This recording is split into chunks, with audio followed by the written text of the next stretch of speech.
کہنا تو میں نے ہے ہی، کیونکہ سامنے عمر فاروق ہیں، لہذا پھر میں کہہ دیتی ہوں میں نے دیا خزانے کو۔ حضرت عمر نے جمع کرا لیا۔ میں یہ کیا بات ہوئی، میرے گھر والے جو مرضی کریں، ان کا معیار زندگی جس طرح کا مرضی ہو۔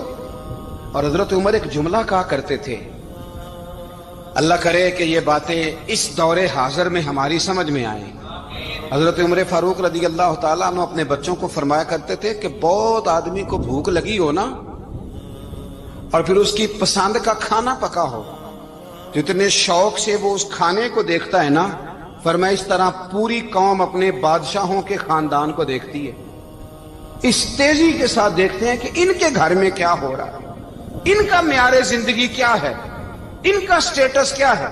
سیدنا فاروق اعظم رضی اللہ تعالی عنہ نے اپنے گھر کے اندر اپنے بچوں، آپ کے بچے دونوں کاروبار کے لیے مصر گئے، تو وہاں کے گورنر صاحب نے لوگوں سے، ایک بہت بڑا قافلہ گیا مدینے سے مصر تجارت کے لیے، جاتے ہیں نا آج بھی قافلے کئی ملکوں میں، تو یہ گئے تجارت کے لیے، تو حضرت عبداللہ ابن عمر اور حضرت عبید اللہ ابن عمر، حضرت عمر کے دونوں بیٹے گئے، جناب عمر فاروق کے بچے جب وہاں پہنچے تو مصر کے گورنر نے نا لوگوں کو تعارف کرایا کہ یہ عمر فاروق کے بیٹے ہیں، یہ حضرت، یہ چودھری کے بیٹے کو کون بتاتا ہے کہ تو چودھری کا بیٹا ہے؟ باہر والے بتاتے ہیں، گھر والے جی، اور سیٹھ صاحب کے بیٹے کو کون بتاتا ہے کہ تو سیٹھ صاحب کا بیٹا ہے؟ اور مالک کو کون بتاتا ہے کہ تو مالک کا بیٹا ہے اور یہ کرایہ دار ہے؟ یہ کون بتاتا ہے؟ یہ سوچ ہم دیتے ہیں بچوں کو، چودھری اور کمی کی سوچ، امیر اور غریب کی سوچ، مالک اور کرایہ دار کی سوچ، گھر کے مالک کی اور کام کرنے والے کی سوچ، یہ ہم دیتے ہیں، یاد رکھنا، یہ ہم دیتے ہیں، یہ ہمارا مزاج ہے، یہ باہر سے نہیں آتی۔ تو کوئی شہزادہ ہے، تو سیٹھ ہے، تو نواب ہے، یہ سوچ باہر سے نہیں آتی، یہ اماں سوچ دیتی ہے، اماں، یہ ابا سوچ دیتا ہے، اور پھر جب تباہی اترتی ہے تو اس کے ذمہ دار بھی باہر والے نہیں ہوتے، گھر والے ہوتے ہیں، گھر والے۔ ہمارے بچوں کی طبیعتوں پر زیادہ نقش باہر والوں کا نہیں ہوتا، گھر والوں کا ہوتا ہے، یاد رکھیے گا۔ حضرت عمر فاروق رضی اللہ، بچے ہیں، شہزادے ہیں، وہ کاروبار کرنے گئے، اور وہاں لوگوں نے بتایا گورنر صاحب نے کہ یہ فاروق اعظم کے بچے امیر المومنین کے۔ لوگوں نے ان سے زیادہ مال خریدا، تجارت میں زیادہ نفع ہوا، ظاہر ہے کہ وہ آپ کے جو اللہ خیر کرے حکمران ہیں، ان کے کاروبار کتنے ملکوں میں ہیں، کس بنیاد پر ہیں؟ وہ صرف اس بنیاد پر کہ وہ حکمران رہے، ان کے لیے آسان تھا بڑے لوگوں سے تعلقات بنانا۔ حضرت عمر فاروق رضی اللہ تعالیٰ عنہ کے بچے ڈھیروں مال کما کے جب واپس آئے نا، تو حضرت عمر سے آ کے بچوں نے بطور محبت کا، ابا جی اللہ نے بڑا ہی فضل کیا ہے، بڑا مال کمایا الحمدللہ، یہ دیکھیں کتنا نوازا ہے۔ تو حضرت عمر کہنے لگے سارے قافلے نے اتنا ہی کمایا ہے؟ سارے قافلے نے اتنا ہی کمایا ہے؟ تو حضور نہیں، سارے قافلے نے اتنا نہیں کمایا، سب کو اتنا نہیں ملا، وہ تو وہاں گورنر صاحب نے لوگوں کو تعارف کرایا تھا کہ یہ عمر کے بچے ہیں، تو لوگوں نے پھر ہم سے بڑا ہی خریدا۔ تو حضرت عمر فرمانے لگے ٹھیک ہو گیا، میں بات سمجھ گیا، اس طرح کرو، جو تمہاری اصل زر تھی نا، جو راز تھی، وہ رکھ لو، اور باقی سارا مال مال خزانہ میں جمع کرا دو، اس لیے کہ یہ تم نے تجارت نہیں کی، یہ تم نے اپنے باپ کا نام بیچا ہے، یہ تم نے امیر المومنین کے بیٹے ہونے کا فائدہ اٹھایا ہے۔ فرمایا یہ تمہارا نہیں حق، یہ مسلمانوں کا ہے، اس لیے کہ یہ مال تم نے محنت سے نہیں کمایا، یہ باپ کی کرسی کا فائدہ اٹھایا ہے۔ اور فرمایا اگر تم نے مال جمع نہ کرایا تو میں مال بھی لے لوں گا زبردستی، اور کوڑے بھی ماروں گا، ڈبل سزا دوں گا، مرضی سے جمع کراؤ گے تو کوڑوں سے بچ جاؤ گے۔ بڑے بیٹے نے تو جمع کرا دیا، تو چھوٹا تھوڑا پریشان ہوا، تو حضرت عبداللہ ابن عمر چھوٹے کا ماتھا چوم کے کہنے لگے بیٹے چپ کر کے جمع کرا، یہاں بھی فخر کر کے ہم عمر کے بیٹے ہیں، اور قیامت میں بھی فخر کریں گے کہ ہم فاروق اعظم کے بیٹے ہیں، یہاں بھی ناز کریں گے اور وہاں بھی ناز کریں گے کہ عمر کے بچے ہیں۔ ہمارے باپ نے خود بھی حلال ہی کھایا ہے، اور جب ہماری کمانے کی باری آئی ہے تو ہمیں حکم بھی حلال کھانے کا دیا۔ بھائی ہمارا مزاج نہیں، بچہ جب لے کے آتا ہے 2 لاکھ روپیہ تو کبھی پوچھے کہاں سے آیا ہے؟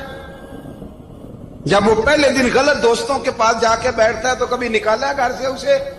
یہ بہت سارے خمیازے ہمیں اس لیے بھگتنے پڑتے ہیں کہ ہم ابتدا میں سوراخ بند نہیں کرتے، جب اس میں شگاف پڑ جاتا ہے، سیلاب آتا ہے تو ہمیں ہوش آتی ہے۔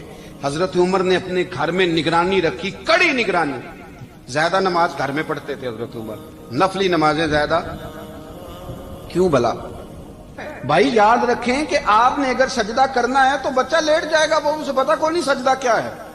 لیکن جب گھر میں کبھی قرآن ابا جی کھول لیں نا، جب ابا جی کا موڈ بن جائے نا لیکچر دینے کا، وہ گھر میں شروع ہو جاتے ہیں، کہتے ہیں آپ لوگ نماز نہیں پڑھتے اس لیے میرے کاروبار میں برکت کوئی نہیں، تم سویرے قرآن پاک نہیں کھولتے تو میں تباہ ہو گیا۔ تو میاں آپ نے کب گھر میں قرآن پاک کھولا تھا؟ آپ نے کب نماز پڑھی؟ آپ نے کب گھر کے اندر اللہ رسول کا ذکر کیا تھا؟ آپ نے کب حدیث چھیڑی؟ آپ نے بھی تو گھر کے اندر جب بھی آپ آئے ہیں تو آپ نے وہی کچھ کیا جو دنیا دار کرتے ہیں۔ آپ بھی تو اپنا موبائل لے کے الگ کونے میں بیٹھ گئے۔ آپ نے بھی تو کہا ہے کہ اب تمہارے چینل ختم، اب میری مرضی والا چلے گا۔ تو جو آپ نے کیا ہے بچے بھی وہی کام کریں گے۔ آپ نے بھی گپ شپ لگائی ہے تو وہ بھی لگا رہے ہیں۔ یہ سمجھ لیں جو کام آپ کریں گے آپ اپنے بچوں کی سیرت میں اس کا جلوہ دیکھ لیں گے۔ بڑی پکی سی بات ہے کہ آپ کو بچے کی عادتیں دیکھ کے سمجھ آ جائے گی کہ میں بھی یہی کرتا تھا اور یہ بھی۔ حضرت عمر فاروق رضی اللہ تعالیٰ عنہ وصال فرما گئے تو آپ کے وصال کے بعد حضرت عثمان غنی رضی اللہ تعالیٰ عنہ نے آپ کی ایک بیوہ سے نکاح کیا، حضرت عمر کی ایک بیوہ سے۔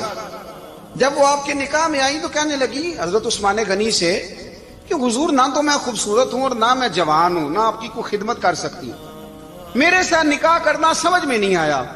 کیا شاندار جواب دیا حضرت عثمان غنی نے، کیا خوبصورت جواب دیا۔ فرمانے لگے میں نے اس لیے نکاح نہیں کیا کہ مجھے تمہارے حسن سے دلچسپی تھی یا تمہاری خدمت کی ضرورت تھی، میں نے تو اس لیے نکاح کیا ہے کہ مجھے بتاؤ عمر فاروق گھر کے اندر اپنے رب کی عبادت کس طرح کرتے تھے، وہ قرآن پاک کس طرح پڑھتے تھے، وہ رویا کیسے کرتے تھے، استغفار کا طریقہ کیا، کس وقت کس انداز میں وہ اپنے رب کو یاد کرتے تھے۔ اس لیے کہ عمر کئی دفعہ گھر سے آتا تھا تو میں اس کے چہرے پر نور دیکھا کرتا تھا، میں روشنی دیکھتا تھا، ایک معیار دیکھتا تھا۔ نکاح اس لیے کیا ہے کہ مجھے عمر کی جو گھر کے اندر کی عبادت ہے اس سے آگاہ کرو، تاکہ عثمان غنی بھی چاہتے ہیں اس طرح کے عمل کرو جس طرح کے عمر فاروق کر کے گئے۔ بھائی جب تک ہم اپنے گھر میں وہ توجہ نہیں دیں گے، وہ مزاج دیکھیں نا، ہمارے گھروں میں جب نقشہ پاس ہوتا ہے تو ٹی وی لان بھی اس میں ہوتا ہے، ڈرائنگ روم بھی ہوتا ہے، نماز کی جگہ بھی ہوتی ہے نقشے میں۔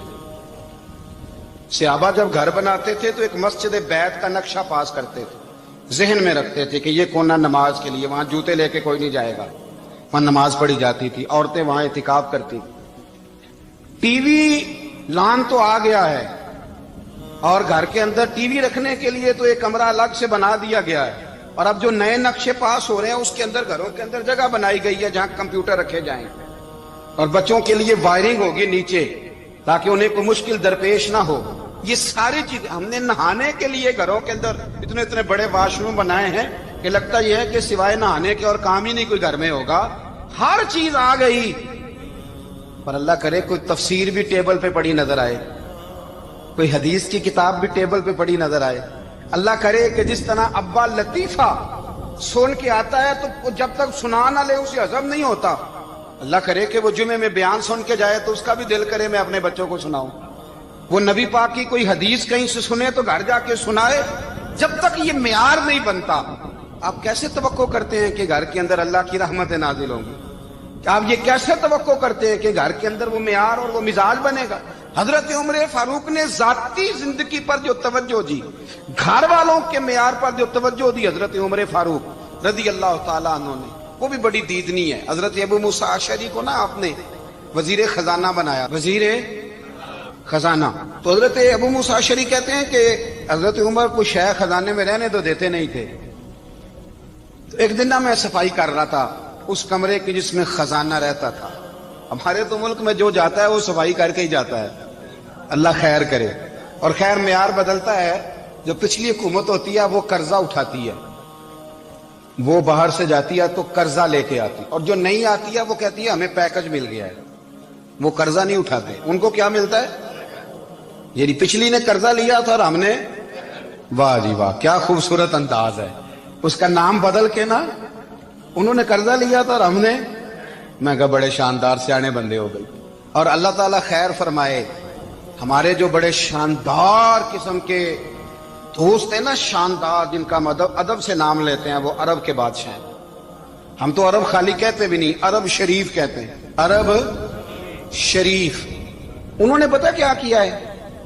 انہوں نے اس طرح کیا ہے کہ جو کشمیریوں کا قاتل تھا نا، اس کے گلے میں میڈل ڈال دیا ہے۔ یہی کام وہ کرتے رہتے۔ انہوں نے پہلے انہیں بلا کے مندر بھی بنوائے تھے، ہمیں کوئی شکوہ نہیں، ان کی زمین ہے، اللہ تعالیٰ توفیق عطا کرنے والا ہے، پر خیال یہ تھا کہ چلو کشمیریوں کے زخموں پر نمک نہ چھڑکتے، 2 مہینے انتظار کر لیتے، کچھ حالات سنور جاتے۔